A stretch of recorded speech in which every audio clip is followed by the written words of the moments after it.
Do this right now. Stand up. Let your arms fall completely loose at your sides. Unlock your knees. Don't straighten them, don't bend them, just release them. Now shake your hands like you're trying to flick water off your fingertips, bounce your heels. Let it travel up through your calves, your thighs, your hips. Keep going.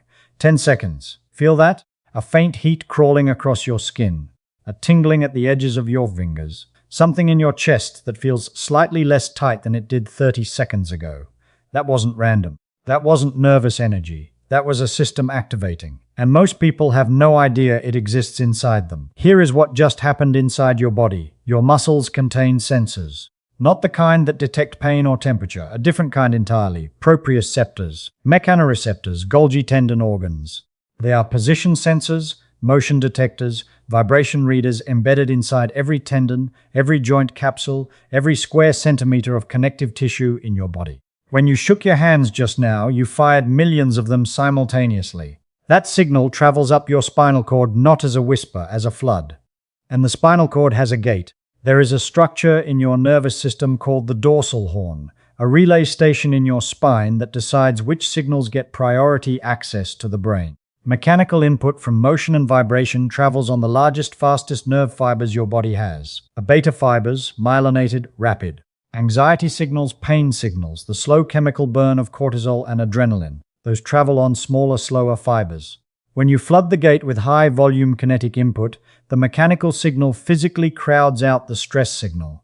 This is not metaphor. This is gate control theory, described in neuroscience literature since 1965, and your body has been running this program since long before you were born. Now here is the part that should stop you cold. Every wild mammal on Earth knows this. Watch footage of a gazelle that has just escaped a cheetah. It didn't outrun the cheetah by being faster. It survived by a margin of centimeters. Its heart is running at 200 beats per minute. Its bloodstream is saturated with epinephrine. Its muscles are loaded with a full chemical payload of mortal terror. And then it stops, it stands in the grass, and it shakes, not in fear, not in weakness. Violently, deliberately, for 60 to 90 seconds, legs trembling, flanks quivering, head loose, and then it simply walks away and begins grazing. Calm, regulated, physiologically returned to baseline, as if the chase never happened. Trauma researchers studying animals in the wild noticed this pattern decades ago.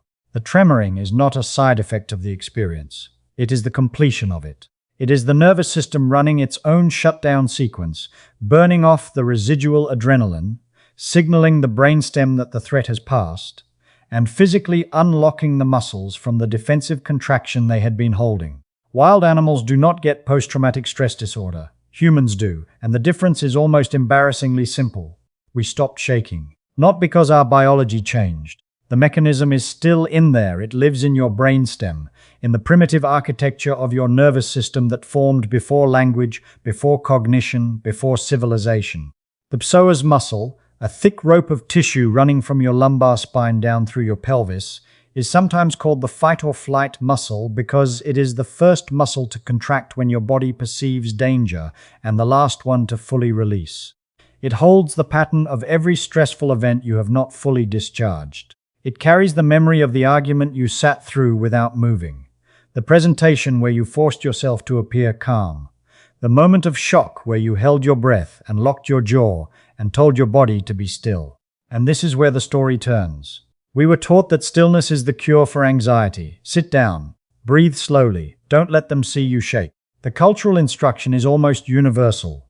When stress arrives, the composed response is to suppress every physical impulse and stay rigidly controlled. Here is what that actually does inside your body. Adrenaline is a fuel molecule. Your adrenal glands released it because your brain predicted you would need to run, fight, or climb. It is a physical substance, circulating in your bloodstream, waiting to be metabolized by muscular contraction. When you force stillness instead of moving, that fuel does not disappear. It continues circulating. The cortisol lingers, the muscle tension remains loaded. The sympathetic nervous system, which triggered the alarm, has received no signal that the emergency is over, because the body never ran, never shook, never discharged the energy it generated. The alarm stays on. This is why you can have a stressful meeting at 9 a.m. and still feel it in your shoulders at midnight. The event is over. The chemistry is not. Now think about your nervous system not as a brain, but as an electrical circuit. When a lightning strike hits a power grid, the surge travels down the lines at extraordinary speed. A surge protector does not think about the lightning. It does not meditate on the voltage. It trips, a physical mechanical response, and it redirects the excess charge into the ground before it can fry the appliances. The ground absorbs it. The system resets. Your muscles are the ground wire. Shaking is not a symptom of being overwhelmed. Shaking is your body's surge protector physically tripping, redirecting thousands of millivolts of trapped survival energy out through kinetic discharge, metabolizing the adrenaline through rapid muscle fiber recruitment, and sending a mechanical signal up the spinal cord that the A-beta fibers deliver to the brainstem before any conscious thought can intervene. You are not losing control when you shake. You are the only one in the room whose circuit breaker is actually working. The brainstem, specifically the reticular activating system, the brain's threat radar, does not speak the language of logic or reassurance. You cannot talk it down. You cannot think your way out of a sympathetic activation, because the brainstem processes sensory data at a lower level than language lives. But it does read one signal with absolute clarity: loose, chaotic, unguarded limb movement. In the threat detection language of the brainstem, a creature with locked, rigid, contracted muscles is a creature that is still in danger. A creature with loose, bouncing, freely moving limbs has survived. The chase is over. Stand down. 60 seconds of deliberate shaking is not exercise. It is not a coping mechanism in the psychological sense. It is a piece of biological code, written into your brainstem over hundreds of millions of years of mammalian evolution, that tells the most primitive part of your survival brain that you made it, that you ran, that you are safe. And the body, receiving that signal through the fastest neural pathways it has, begins its shutdown sequence in real time. The heat in your skin you felt at the beginning of this, that was your capillaries dilating as the sympathetic vasoconstriction released. The tingling at your fingertips, blood returning to the extremities as your body downshifted from combat mode. That slight loosening in your chest, your diaphragm unlocking from the shallow, high-chest breathing pattern of the stress response and dropping back into its full range. You felt a 10-second sample. 60 seconds runs the full program. This is what no one told you about stress. The solution was never in your mind. It was always in your body, waiting for you to stop suppressing the very reflex that was designed to save you. The gazelle does not know what cortisol is. It has no language for what just happened to it, no framework for processing a near-death experience, no therapist to call on Tuesday. What it has is a body that was built by hundreds of millions of years of pressure, the pressure of being caught, and the pressure of surviving, and that body carries inside it a piece of engineering so elegant and so complete that the animal simply cannot accumulate trauma the way we do. Watch what happens in those first minutes after the escape. The gazelle is not grazing, it is not calm. Its cardiovascular system is still running the full emergency program. Heart rate elevated, pupils dilated, muscles flooded with the chemistry of absolute survival. Everything that was poured into its body to make that escape possible is still circulating. The job now is not to pretend the event didn't happen. The job is to complete it, so the body takes over. The tremoring begins in the legs first, because that is where the largest muscles are, the ones that did the running, the ones that are still holding the most loaded tension. It moves upward through the flanks, through the spine, into the neck. The animal is not controlling this. It is not deciding to shake. The shaking is a reflex, an ancient automatic involuntary sequence that the nervous system initiates the moment the immediate threat has passed. It is the system running its own cleanup protocol, and when it finishes, 60-90 seconds later, the gazelle walks away. Not trembling, not hypervigilant. Physiologically reset, fully returned to baseline, ready to eat grass in the same field where it nearly died. This is not a quirk of gazelles. Every wild mammal does this. Deer, lions, elephants, wolves. After every high-stakes physical event, the pattern is the same: the tremor, the discharge, the reset. Researchers who study trauma in animals have documented this consistently across species, and the conclusion they kept arriving at was striking. Wild animals do not develop the equivalent of post-traumatic stress disorder. The traumatic activation is completed, rather than suppressed, and the nervous system files the event away without leaving the alarm running. Humans have the exact same mechanism. It is in our brainstems, in our spinal cords, in the architecture of our autonomic nervous system, the same evolutionary inheritance, unchanged. A child who falls off a bicycle and cries hard and shakes and is held and allowed to discharge will often stand up 10 minutes later and want to ride again. The tremor completes itself and the nervous system resets. But somewhere between childhood and adulthood, most of us receive a different instruction. Stop crying. Pull yourself together. Don't let them see you shake. The instruction seems reasonable on its surface. Composure reads as strength. Stillness reads as control. We are taught, at school, in workplaces, in every social context that rewards performance, that the correct response to stress is to override every physical impulse and appear unmoved. The person whose hands are visibly trembling during a presentation is told, silently or explicitly, that they are failing. The correct response is to lock the jaw, slow the breath deliberately, hold the body rigid, and push through. And the body complies. It is remarkably good at being overridden. But compliance is not resolution. When you force stillness over a fully activated stress response, the adrenaline that was released for running does not receive the message that the running is done. The cortisol that flooded your bloodstream to sustain the emergency does not get a shutdown signal. The muscles that contracted to protect your vital organs remain partially contracted. The tremor that was beginning to initiate, that faint shaking you felt and suppressed, because the meeting was still happening, because you were on camera, because someone was watching, gets locked back inside the tissue. The autonomic alarm stays on. Not loudly, not dramatically, just on. Running in the background at a low continuous hum like a car engine left idling in a closed garage. The sympathetic nervous system, which is designed to activate briefly and return to rest, instead remains in a state of chronic low-grade vigilance. The body is not in danger. But it never received confirmation of that, so it waits, muscles held slightly tighter than they need to be, breathing slightly shallower than it should be, sleep slightly lighter, digestion slightly slower, immune function slightly suppressed, the body allocating a portion of its resources, always, to a threat that passed weeks or years ago. This is not a psychological problem. This is a physics problem, and the physics lives inside a tissue most people have never heard of. Fascia is the connective tissue that wraps and penetrates every structure in your body, surrounding every muscle fiber, every organ, every nerve, running continuously from your scalp to the soles of your feet in a single uninterrupted web of collagen. It is not passive packaging. It is mechanically active, capable of contracting, transmitting force, and critically, storing tension. When a muscle is chronically contracted, the fascia surrounding it adapts. It thickens. It stiffens. It begins to act less like a flexible sleeve and more like a cast, holding the muscle in its contracted position even when the muscle itself attempts to relax. Think of it as a wet towel that has been wrung tightly and then left to dry in that position. The fibers bind together at the twist. Simply unwinding the grip doesn't immediately release it. The structure has set. You have to move it, agitate it, reintroduce fluidity to break the pattern that dried into place. Every episode of stress that you suppressed rather than discharged left a small deposit in this tissue. The argument where you held your breath. The moment of shock where you gripped the steering wheel and locked your chest. The years of sitting rigid through situations that your body wanted to run from.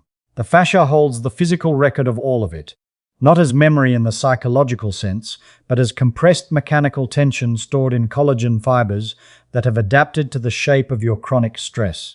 This is why people who have never had a physical injury can carry profound pain in their shoulders, their hips, their jaw, their lower back. The tissue is not damaged. It is loaded. And the loading is chemical and mechanical simultaneously. Stress hormones bind to fascial receptors, causing the tissue to contract and stiffen, while the suppressed tremors that would have mechanically agitated and released the fascia never arrived to complete the job. The solution is kinetic. The tissue needs movement. Not slow, controlled, careful movement, but rapid, chaotic, high-frequency movement that agitates the fascial web from multiple directions at once and begins to break the compression that has set in over months or years. Which brings us back to the physics of what shaking actually does inside your nervous system. Your body contains two types of stress signals traveling simultaneously. The slow signals, pain, anxiety, the chemical creep of cortisol, travel on small, unmyelinated nerve fibers. They are important, but they are not fast.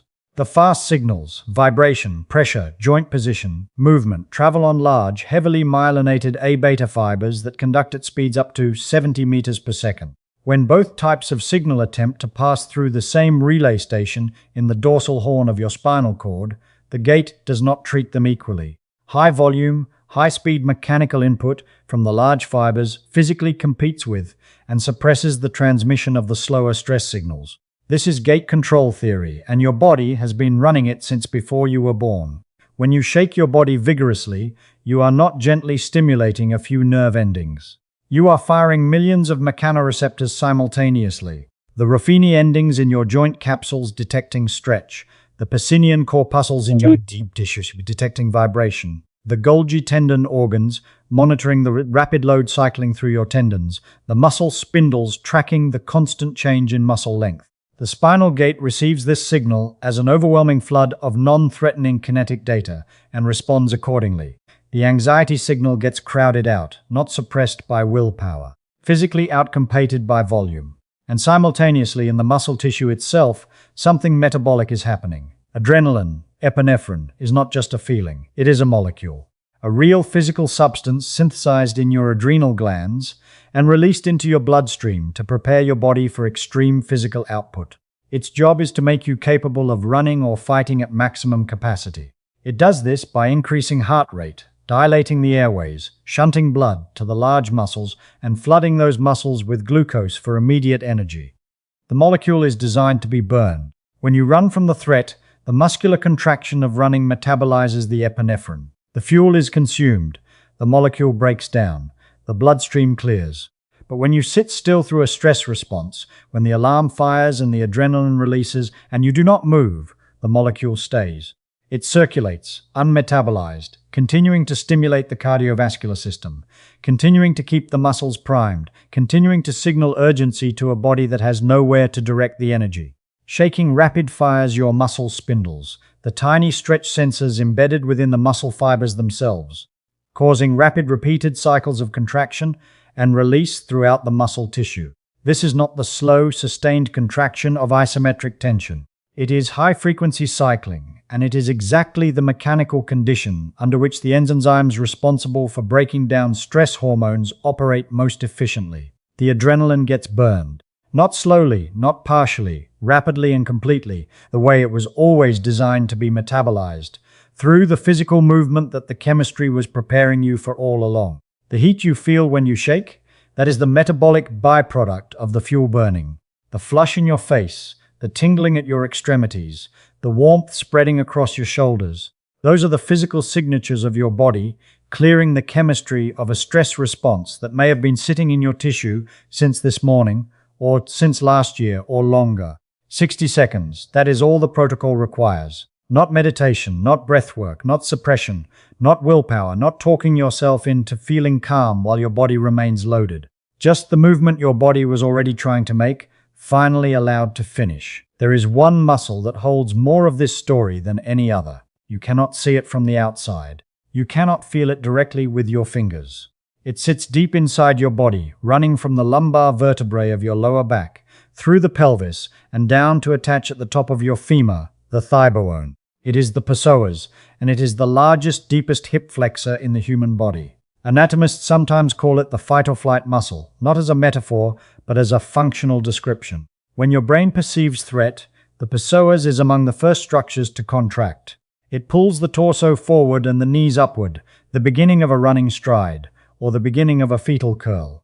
It is the muscle that physically initiates the survival posture, and it is the muscle that, in chronically stressed bodies, never fully returns to rest. Feel it right now in your own body. Sit for a moment with your awareness at the front of your lower spine, deep inside the bowl of your pelvis. If you have been sitting at a desk for hours, or if you carry chronic stress, there is a tightness there that you may have stopped noticing because it has been present for so long it registered as normal. That is not normal. That is a psoas that received the contraction signal and never received a credible release signal in return. The tremors that begin in the legs during a full shaking discharge are not random. They originate in the large muscles of the thighs and pelvis, the quadriceps, the hamstrings, the hip flexors, and the vibration travels inward and upward directly into the psoas. This is not incidental. The body is targeting its own deepest stress-holding structure with the one input capable of releasing it. High-frequency mechanical oscillation. The pelvic tremors of a genuine neurogenic discharge look slightly odd from the outside, which is precisely why people instinctively suppress them. But that pelvic shaking is the body unlocking the deepest layer of the defensive curl, physically breaking the contraction pattern that has been holding the torso folded forward in unconscious preparation for a threat that is no longer present. When the psoas releases, the lumbar spine extends, the pelvis tilts back toward neutral, the chest opens. Something that feels remarkably like a deep breath arrives without being forced. The body is not performing relaxation. It is structurally returning to a shape that is incompatible with the defensive posture of chronic stress. You cannot hold a survival contraction in a body whose deepest hip flexor has mechanically let go. And as that release travels upward through the core, it reaches a structure that changes everything at the level of the nervous system itself. The vagus nerve is the longest cranial nerve in the body. It originates in the brainstem and travels downward through the neck, through the chest, through the diaphragm, and into the abdomen, innervating the heart, the lungs, the digestive organs, and the gut. It is the primary highway of the parasympathetic nervous system, the branch responsible for rest, digestion, recovery, and calm. And critically, it is not a one-way street. Approximately 80% of the fibers in the vagus nerve are afferent, meaning they carry signals upward, from the body to the brain, not the other way around. This is the architecture that makes bottom-up regulation not just possible, but faster and more reliable than top-down approaches. When you shake, the mechanical oscillation travels through the trunk, through the thoracic cavity, and stimulates the sensory branches of the vagus nerve through movement of the organs, the rib cage, and the diaphragm. The vagal afferents carry this mechanical signal directly to the brainstem, specifically to the nucleus tractus solitarius, the primary receiving station for vagal input, and the brainstem reads it as evidence of physical safety. Heart rate variability, the measure of the subtle beat-to-beat variation in your heart rhythm that serves as the most sensitive marker of autonomic state, begins to shift within seconds of sustained rhythmic movement. The sympathetic dominance that has been running the show begins to yield. The parasympathetic system, which has been waiting for permission to activate, starts to come online. This is not a gradual process that unfolds over 20 minutes of meditation. It is a rapid autonomic pivot driven by mechanical input, arriving through the fastest neural pathways available to the body. The vagus nerve is not waiting for you to feel calm before it signals calm. It is responding to what your body is physically doing right now. And right now your body is moving freely, loosely, without the rigid contraction pattern of a threatened animal. So the brainstem begins updating its assessment of the situation, which brings us to the deepest part of the mechanism. The reticular activating system, the RAS, is a network of neurons in the brainstem that functions as the brain's primary threat monitoring radar. It operates below consciousness, processing sensory data continuously and deciding what warrants escalation and what can be stood. It does not read reports. It does not evaluate your thoughts or your intentions or your logical assessment of whether the situation is actually dangerous. It reads the body, and the body speaks in posture and movement. Contracted muscles, locked joints, shallow breath, rigid guarded minimal movement. In the RAS's ancient valence language, this is the signature of an organism that is still in danger. Bracing, cornered, waiting. The radar stays on. The sympathetic activation is maintained. The body holds its defensive configuration because the defensive configuration is the most recent confirmed data the brainstem has.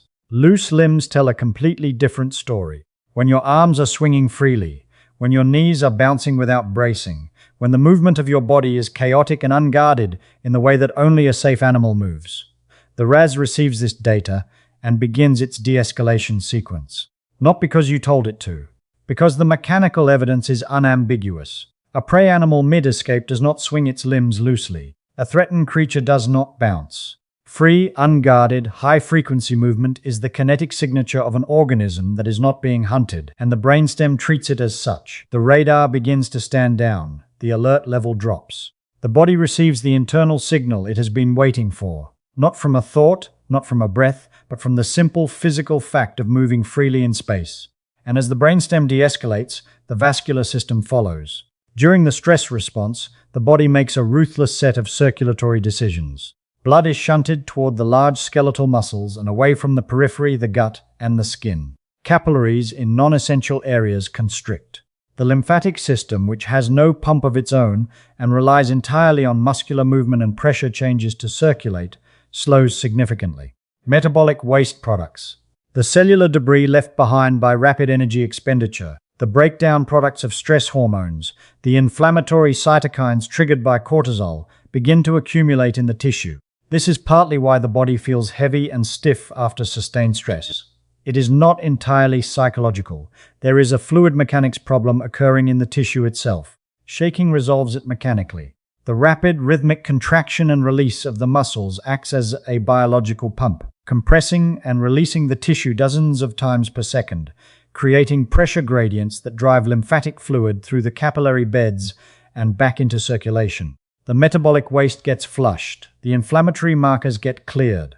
The peripheral circulation, which constricted during the stress response, begins to restore as the capillaries receive the mechanical signal that the emergency is over and normal distribution can resume. The warmth you feel spreading to your hands and feet during a full shaking discharge is the literal return of blood to your extremities as the vascular system comes out of crisis mode. The tissue is being rinsed in real time by movement. Now take all of this. The psoas releasing, the vagal pivot, the brainstem standing down, the lymphatic flush, the metabolic clearance, and consider what your body is carrying every single night when you lie down to sleep. Most people do not sleep poorly because their minds are overactive. They sleep poorly because their bodies are still loaded. The sympathetic nervous system is still running its low hum. The cortisol that never fully cleared is suppressing melatonin production. The psoas is still contracted, making it impossible to fully relax the core. The RAS is still scanning, interpreting the residual muscular tension as evidence that the situation has not resolved, maintaining a level of physiological vigilance that prevents the transition into deep, slow-wave sleep. You cannot think your way out of this. A racing mind at bedtime is not the cause of the problem, it is the symptom. The body was never told it was safe, so the brain keeps generating reasons to stay alert. Address the body first and the mind follows. 60 seconds. That is the protocol. Before you lie down, stand up. Let your arms hang completely loose. Unlock your knees. Shake your hands like you're flicking water off your fingertips. Bounce your heels. Let the movement travel up through your calves, your thighs,